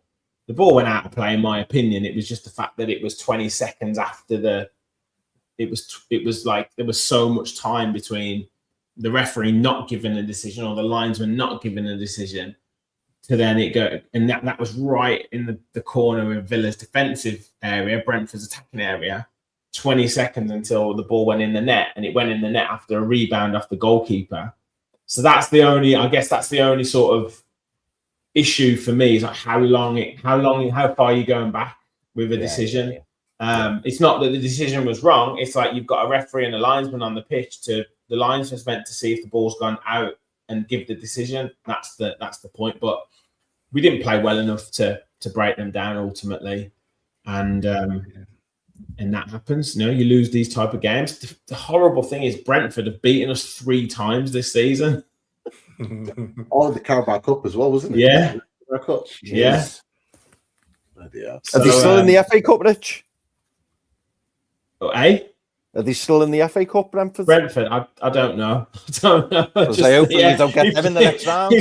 They won't get them in the next round, Chris. We managed to beat you boys, then I do not want Brentford in the next round. He's got the number over Unai. But look, yeah, we are suffering with injuries, you have to say, and 3 big injuries. How long's Watkins out for? He did his hamstring. He should be back on the weekend. But we've got Kamara out for the rest of the season. We've got John McGinn out for 6 weeks, and we've got Yuri Tillemans after he was viciously hacked down by Louis Smiley. He's out for 8 to 10 weeks, I think, probably another 8 weeks now.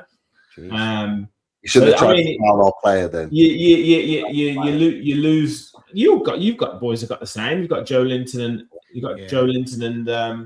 and Bruno out. It's big players for you, you know, and Tillemans has been one of the best midfielders in the league. So are you happy to get Douglas Luiz back? Oh, absolutely, yeah. I think he was really the bright spark of the performance on Sunday. He was excellent, but he's not Yuri Tillemans. He's not as dynamic. He's not as quick with his passing. Like I've said so many times on this show, like Tillemans is one of my favourite midfielders in the Premier League. He does everything in 1, 2, and 3 touches, whereas Douglas Luiz isn't like that. He's a player who likes to have the ball, control the pace of the game. So there's times where he maybe holds on to it for a little bit too long. But in terms of a performance, I thought it was excellent. Tammy Abraham up front was good. However, the way that I would hope that as Villa fans, as much as I criticise Ollie Watkins and he does miss chances, the situation with Tammy is that he's a different type of striker. He's going to be a target man. He's going to be standing in the box. He's not going to pull defenders all over. And I made the argument, yes, Watkins gave the ball away a few times against Newcastle, but he had 3 excellent chances. He scored one of them, and he gave Botman a tough game. He gave Botman one of his toughest games of the season because he isolated him. He pulled him all over the pitch. And yes, you don't win every header or you don't win every tackle, but you make it difficult for the defender that you're playing against. And Tammy will do that, but he's not that type of player, and he's going to miss chances. So we criticise every striker for missing chances, but that's what happens. That's what they do when they get in those areas. He made good runs, did Tammy Abraham. Because I watched the game. he made some good runs. It was just, it felt for me that, you know, that connection just wasn't quite there yet. They just didn't know where to play the ball. He was making runs. You could see how frustrated he was because he was making runs and wasn't getting on the end of it. And in my opinion, not that I'm any better than Unai Emery, but in my opinion, you have a player like Tammy Abraham, and you're playing against 10 men. You've just put the ball in the box. Yeah. Because if he loses it, you're going to try and win the second balls, or the defenders are going to be making last-ditch clearances, which means they're going to be off balance, which means that someone else might be able to get in and capitalize. And then the other part of it was we were playing so far inside their half that Pau Torres and Ezri Konsa were the two players who had the ball the most. What I would have done is taken off one of those two and put an extra, like put a Ross Barkley on, or put an attacker on, or put Tyrone Mings to go in up front, and then put Morgan Rogers in that defensive, like that so-called defensive position. So then you've got a creator who's getting the ball on that edge of the box. I was saying it as I was doing the watching. I'm like, why are we having our two centre backs with the ball the most just outside the penalty area? They're all they're going to do is play it to the fullbacks. That's all they're going to do. Old school football, Rich. That's because we've been watching football for a long time and we've seen it in Premier Leagues. We talked about it before. How many times have we said on our shows, lads, where we're like, just put Dan Burn up there and just hit it long and get him to knock one down and try and create something. We've said that in games. But the problem is that, and Jamie, you might have had this experience too, is that we've fallen foul to pass football. It's just pass from one side of the pitch across the side over to the other side. And not one chance is there to put a ball in. And if it does go in, it doesn't beat the first man. Yeah. And it's back out and it's pass. Man City created that. I blame them. They created this pass side to side football. And they fell foul to it last season, which is why they struggled so much. Everyone else seems to have fallen into that trap that's the way you have to play. Because I watched Villa in that second half, and that's all you did. But I was watching them thinking, bloody hell, we're not the only ones to do it, because that's what we do. Yeah. That's all we do. We did that against you. It wouldn't have done any harm. I don't think Onana was fully fit, and I don't think Ross Barkley was fully fit. But it wouldn't have done him any harm to put Tyrone Mings up front and just throw it in the box. It would. They put on an extra defender. They put on Nathan Collins, so they had three centre backs. What harm would it have done? And just put balls in the box. Just put balls in the box constantly, because they weren't attacking. So yeah, it was just one of them. Like, I know Unai likes to keep calm and keep playing the way that we are, and it's. You know, there's been so many games this season where we've come back from behind, so you can't criticise. You know, you get these games like Brentford, but we've had Chelsea, Leeds, Brighton. We've had so many games where we've been behind that he's made the changes and we've gone on to win it. Tottenham, so like you can't be too critical, but it was really, really frustrating, and it's hard not to look at the players that are missing and say, like, you know, had a Kamara or Yuri Tillemans been on, we would have been much better. But no, still positive. Still a lot to play for. Is there a couple of questions, lads, that we could just throw to Jamie and Rich before we wrap up, and maybe we can get a prediction of our game tomorrow, or should we leave that one? Leave that one. Big shout out to Alan Little for becoming a Loads of Ultra YouTube member. Thank you so much, Alan. Much appreciated, mate. Let's see. Quick one for Jamie. Jamie, do you think Liverpool will have a big clear out in the summer? Yes. Yeah, not a first team players. I think Mo Salah will leave. Joe Gomez.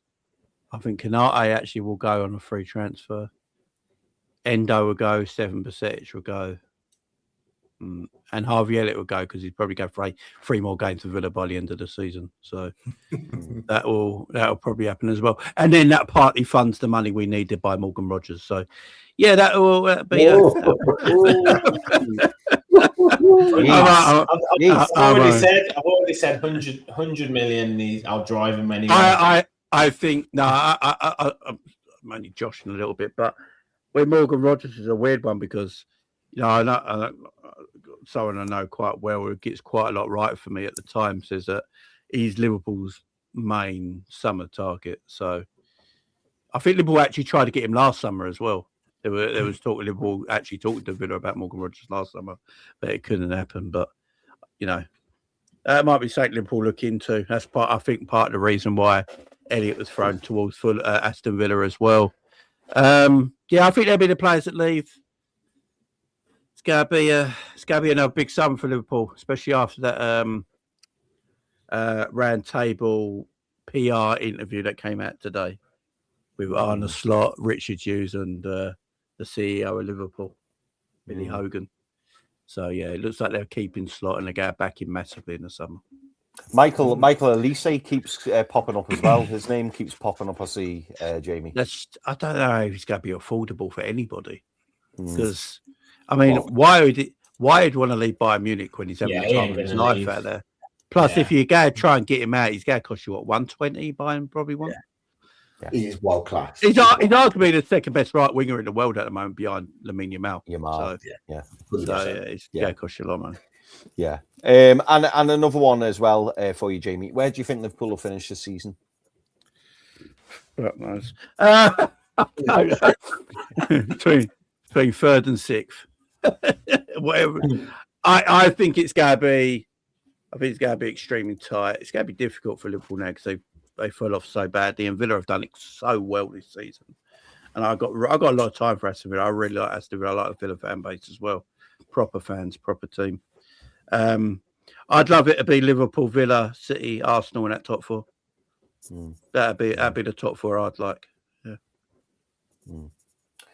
Yeah. Rich, Tom's also asking you, what was John Duran like when he was at Villa? Because Newcastle have been linked with John Duran. I mean, I think that rumour's probably gone to bed firmly now, unless we revisit it in the summer. But what were your thoughts on John Duran? Were you sad when he left? Not really. I was not sad at all. I mean, we signed him for 18 million, and we sold him for 60 odd million or something. It was. He had some phenomenal moments, and he could produce some brilliant goals. Everton, Bayern Munich, and he is a very, very accomplished finisher. The problem is he's just not a good teammate. Not a good teammate at all. John McGinn commented about him. Him saying he's a bit of a nightmare. Watkins did the same. Multiple players. Unai Emery, said that he needs to sort his head out and get himself right. And I think Unai tried with him to sort of get him to, be a team player. And you want to have that individualism. Don't get me wrong, but at 19, 20, when you haven't really done it, you can do it if you're like Maradona or Ronaldinho or something, but you can't do it when you're John Duran. So I think it speaks volumes that he's gone from Villa to Saudi to Fenerbahce, and then he's looking to go to Zenit St. Petersburg. It tells you all you need to know about the player. Really? So, yeah. They were the ones who were interested in him on deadline day, yeah. So, look, he scored some fantastic goals for Villa, and he had, at one point he was the main man, but you can't rely on that type of player for a consistent time period. He shouldn't be going to them clubs, no disrespect at his age and where he's, exactly. That tells you, all that tells you, me listening to that, is that he might be a good footballer, but he's not a person you want in your changing room. So that's exactly what I said. If you've got John McGinn sort of saying, I think he's, we know what John's like. He can be a bit of a nightmare, and that's. He's got all the ability in the world. He's got the physique. He's got the pace. He's got the finishing. He's left-footed, but just too into himself. Like Andrew said about Garnacho, you can tell players have the ability, but they're all about themselves, and you can't have a team of them unless they are special players. And unfortunately, these players think that they're special, but they haven't got anything to back it up. Talking about special, it is lucky that Liverpool won last weekend, because we all turned up in Tommy Hilfiger. Did you see that? if we didn't, if we didn't win that game against Newcastle, all the Liverpool players turned up in brand new Tommy Hilfiger, like suits and I everything. didn't see that. No, I didn't see that. No, look, if we didn't win that game, it would have been, it would have been horrible. Would have been the white suits again for the Yeah, FA Cup final. Phil Babb and because they did a deal just before Christmas, I believe, with Tommy Hilfiger as a sponsor. So they were wearing all their clobber for the Newcastle game coming in. Yeah, and it was all filmed, obviously, and all that. And everyone's got it. And I think all people are just waiting for Liverpool to lose that game so they can just retweet all this and go, no, this is why you shouldn't do this sort of thing. So I am very glad that never happened. Got away with it. Got away with it till next time, anyway, Jamie. I'd have to throw my Tommy Hilfiger away. Do you know what I mean? So next weekend, when you rock up wearing it against City, and Rich, Tom also asks you, you might need your shades to answer this one, Rich. Are you going to win the Europa League? Yeah, we're definitely up there as the favourites, aren't we? And I would say if we can sort of get over this hoodoo of semi-final defeats, it's happened in the Conference League, it's happened in the FA Cup, then yes, we've got to fancy ourselves. I would also hope that Yuri Tillemans and John McGinn will be coming back to some sort of fitness by the time the quarter final. I think the last 16 is like middle of March, so I think McGinn will be back fit. I think Tillemans will probably be sort of a couple of weeks after that, and then you factor that in with Douglas Luiz, Tammy Abraham, Ollie Watkins. I think we should have the squad for it. And they're in it. Yeah, you should. I'm looking at the team. So obviously Leon, Real Betis, Porto, maybe Freiburg, maybe. Yeah, Villa should be winning that. Yeah. Would that mean then that the Champions League spots will go down to 6th spot? I don't know I don't know, because obviously Tottenham finished in 17th and got in for Europa League. And 5th place got the other and one. And then 5th place got it. But I don't know what would have happened had Tottenham finished in the top 5 and won the Europa League. I think it would have gone down to the team below, wouldn't it? I don't think it does. I don't think it does go to 6th. No, I don't think it does. I just think there would have been 4 to like the same team. There'd have been the 5, and then it would have gone to like a playoff or another country. Yeah. So I think it's 5 league spots, and then the winner if they finish outside of the top 5. But if that winner finishes in the top 5, it'll just be 5. Yeah.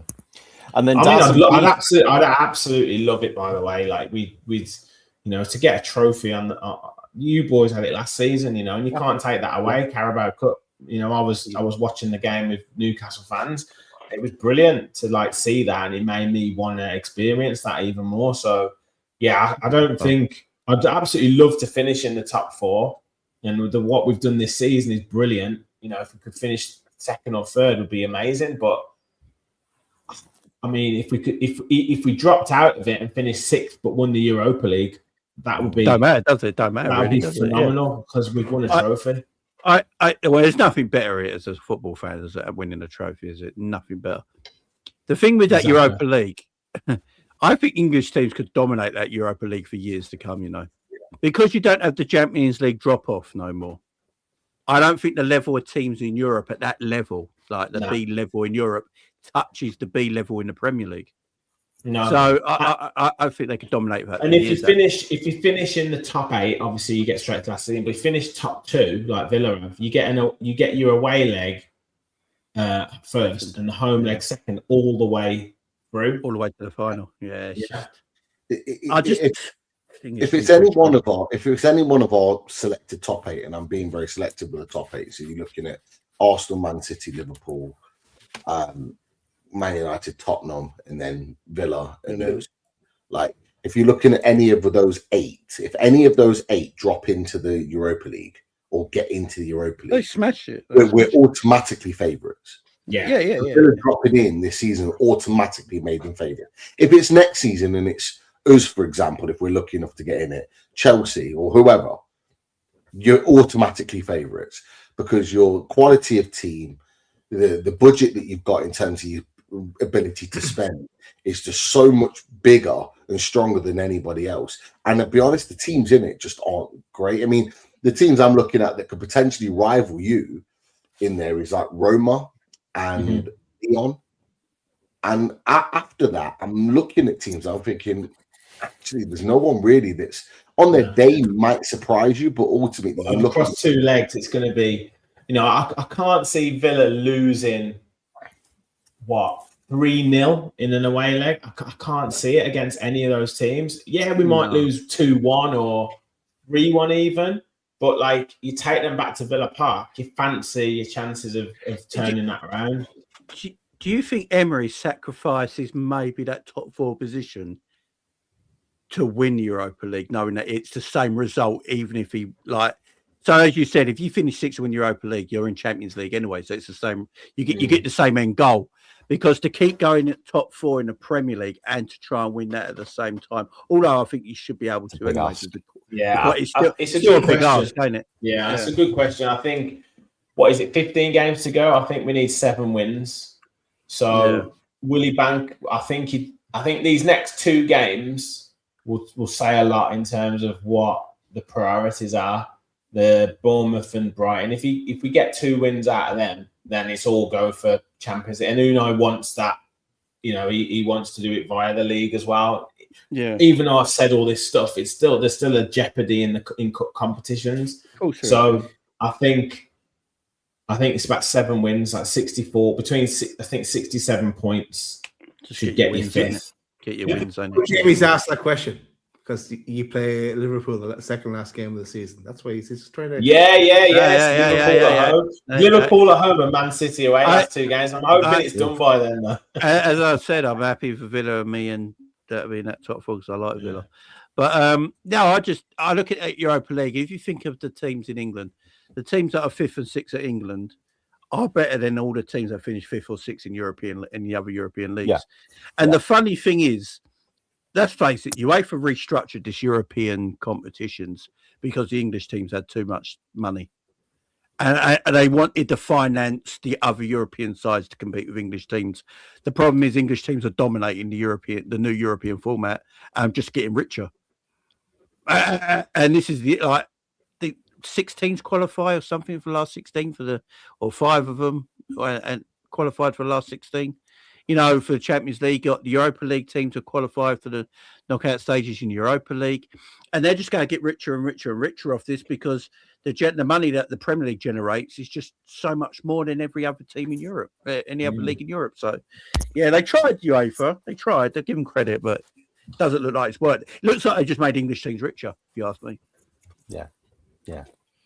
Daz and Pete, I've got a quick question for you before we wrap. David Cook, and this is a perfect question for yourselves. What do you lads make about Pep being grumpy with the club not spending enough money? My answer here is simple, David. I don't care about Pep. I'm grumpy that we haven't spent money, and as in Piff and Eddie Howe. But we'll see what happens in the summer. So, Did he really say that? Did he really say that? Yeah. Oh, it's such a shame that he couldn't spend even more money than the 200+ million last January. Ridiculous. And more than 200 million in the summer. So a 400 million spend over 2 windows. I'm so sorry that you didn't get to spend more. Your heart breaks for him, don't it? Your heart breaks for him. But what he's got to look at, it's not the money, the amount of money. It's it's the shit they're buying. Yeah, it's the problem. Like. Mamouche, they're looking to get rid of him now. It's ridiculous. They brought him in and put him on 300 grand a week. And now they're looking at getting rid of him. So this is what City do, though, Jamie. This is what City do. They did the same with Julio Alvarez. Is that they bring him in and know full well that he's not going to displace Erling Haaland. He's not going to get in for Haaland. So he's literally just a backup in case Haaland gets injured, and then he gets a game or 2. And then what they'll do after a couple of seasons, they'll ship him off to a team that'll pay ridiculous money. So Mamouche was 60-odd million anyway. Like, it was an expensive deal anyway. Someone like what happened last time, someone like an Atletico Madrid will go and spend 70 or 80 million to take him from Man City. They're up on their amount of money. He goes off to play regular football, and they'll just get the next young prodigy that's meant to be up and coming striker that will come in and just play second fiddle to Haaland, and it will just keep happening. They're almost sell to buy City now in a weird kind of way. Mm. They're almost like selling talents off that are for a high price to go again in the market, where before they'd keep them talents and just go again in the market. So it's like they've been told something behind the scenes that no one else is meant to know. You know what I mean? That's what it seems the like. question that Seth Mags put in. And I asked the lads on 12th Man last night because I was like, I've got no idea on this. And Seth Mags has put a question for you all. Are there any updates on Man City's 125 charges? Because I've got no idea what's going on with that. It will just, we'll wake up one day and there ain't no charges. That's what'll happen. Yeah. It just disappear. Exactly it just disappear. Yeah. They'll probably get like a £300,000 fine or something. Yeah. And it'll just... exactly. How long's it been since that case has been seen out? How long's it been? It's been too long now. It's been too long. It's got, what is it? It's got to be more than 6 months, surely. Surely more than 6 months. Yeah, it's too long now. It's just ridiculous. I don't know. Anyway, but look, we'll wrap there. It's half time in football. 0-0. Apparently, it's a drab game, so we're not missing anything. But yes, lads, it's been a pleasure. Thank you for coming and joining us, Jamie. Make sure everyone goes and subscribes to Liverpool Chats TV. Watch Jamie on his channel and everything. Liverpool, of course, Villa Park Pod. Go and subscribe to Rich and his channel as well. And of course, we had Andrew on Chelsea Fan Windsurfer. He'll be back at some point on the Top Table Talk. There is no doubt about it. And just on your way out, make sure you click that like, subscribe to our channel if you're new to watching, do all that good stuff as well. And we will be back for more, putting ourselves through more punishment, I imagine, after the game tomorrow night for another reaction. So come and join us on there, where I'm sure we'll be full of smiles and happy faces and rainbows after that game. You live in hope, don't you? All right, see you in the next one. Cheers, guys. All night, get you wide up beside and tell me side to side till you say, JC, you're too much for me. I am a little bit of loneliness, a little bit of disregard, handful of complaints, but I can't help the fact that everyone can see these scars. I am what I want you to want, what I want you to feel, and it's like no matter what I do, I can't convince you to just believe this is real. So let go, watching you, turn your back, you always do, face away and pretend that I'm not. I'll be